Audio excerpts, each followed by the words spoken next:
Sa paglapit ng hapon, unti-unting nagbubukas ang kwento ng Pasko sa Mercedes.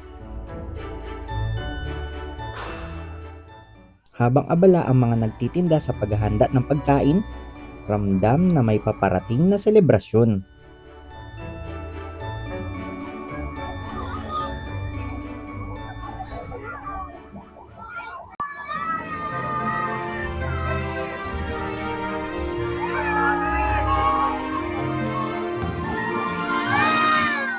Ito ang opening salvo, isang parada na hudyat ng simula ng Paskuhan Festival.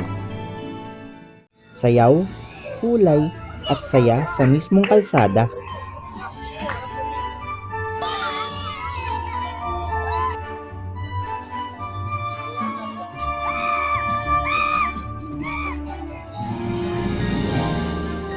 At may mga mascot pa. Para ka na rin nasa Disneyland, di ba?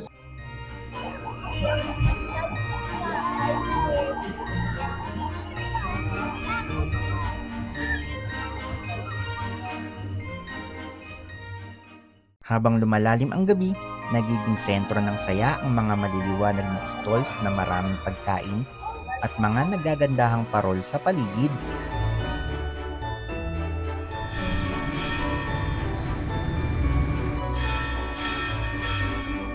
Sa gitna ng kasiyahan, may sandaling tahimik. Isang paalala ng pananampalataya at tunay na diwa ng Paskong Pilipino.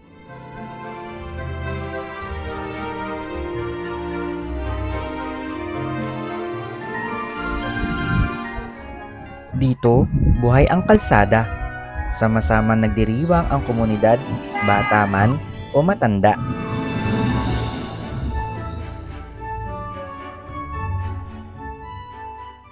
Dito, excited na ang karamihan.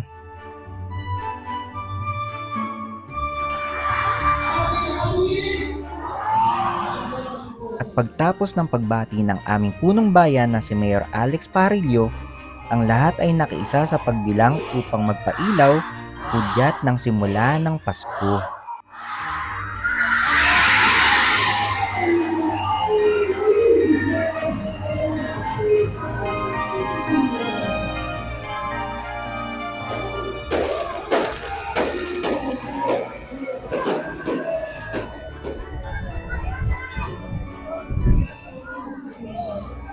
Mula hapon hanggang gabi, mula frosty hanggang festive, ito ang Paskong Pilipino sa Mercedes.